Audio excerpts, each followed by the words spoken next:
Chapter 13 of The Science of Being Great by Wallace Wattles. Thought. Greatness is only attained by the constant thinking of great thoughts. No man can become great in outward personality until he is great internally, and no man can be great internally until he thinks. No amount of education, reading, or study can make you great without thought, but thought can make you great with every little study. There are altogether too many people who are trying to make something of themselves by reading books without thinking. All such will fail. You are not mentally developed by what you read, but by what you think about what you read. Thinking is the hardest and most exhausting of all labor, and hence many people shrink from it. God has so formed us that we are continuously impelled to thought. We must either think or engage in some activity to escape thought.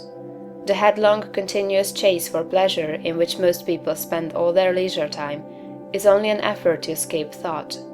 If they are alone, or if they have nothing amusing to take their attention, as a novel to read or a show to see, they must think.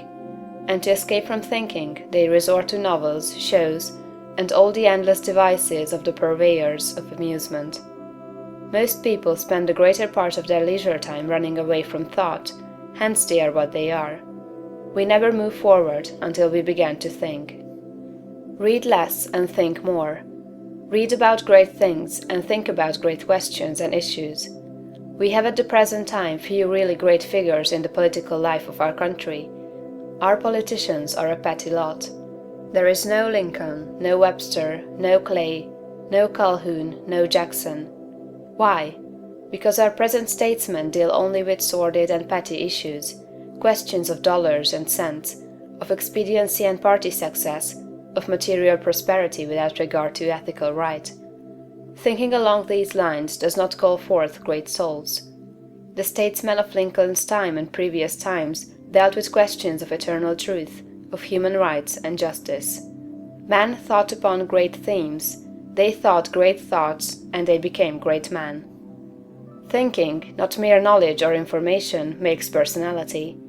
Thinking is growth. You cannot think without growing. Every thought engenders another thought. Write one idea, and others will follow until you have written a page. You cannot fathom your own mind. It has neither bottom nor boundaries. Your first thoughts may be crude, but as you go on thinking, you will use more and more of yourself. You will quicken new brain cells into activity, and you will develop new faculties.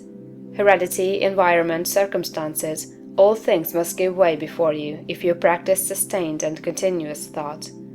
But, on the other hand, if you neglect to think for yourself and only use other people's thought, you will never know what you are capable of, and you will end by being incapable of anything. There can be no real greatness without original thought.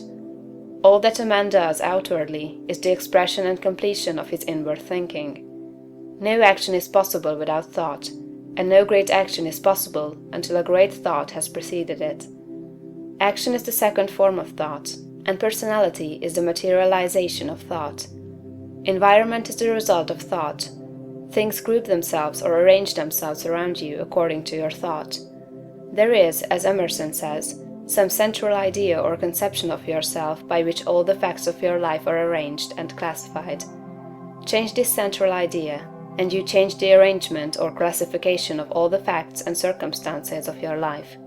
You are what you are because you think as you do. You are where you are because you think as you do. You see then the immense importance of thinking about the great essentials set forth in the preceding chapters. You must not accept them in any superficial way. You must think about them until they are a part of your central idea. Go back to the matter of the point of view, and consider, in all its bearings, the tremendous thought that you live in a perfect world among perfect people, and that nothing can possibly be wrong with you but your own personal attitude. Think about all this until you fully realize all that it means to you. Consider that this is God's world, and that it is the best of all possible worlds, that He has brought it thus far toward completion by the processes of organic, social, and industrial evolution, and that it is going on to greater completeness and harmony. Consider that there is one great, perfect, intelligent principle of life and power, causing all the changing phenomena of the cosmos. Think about all this until you see that it is true, and until you comprehend how you should live and act as a citizen of such a perfect whole. Next, think of the wonderful truth that this great intelligence is in you. It is your own intelligence. It is an inner light impelling you toward the right thing and the best thing, the greatest act and the highest happiness. It is a principle of power in you, giving you all the ability and genius there is. It will infallibly guide you to the best if you will submit to it and walk in the light. Consider what is meant by your consecration of yourself when you say, "I will obey my soul."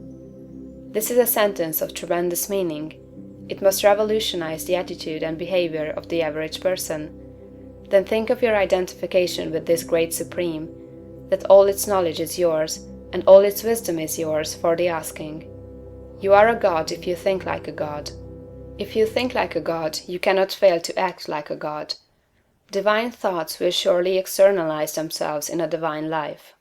Thoughts of power will end in a life of power. Great thoughts will manifest in a great personality. Think well of all this, and then you are ready to act. End of chapter 13.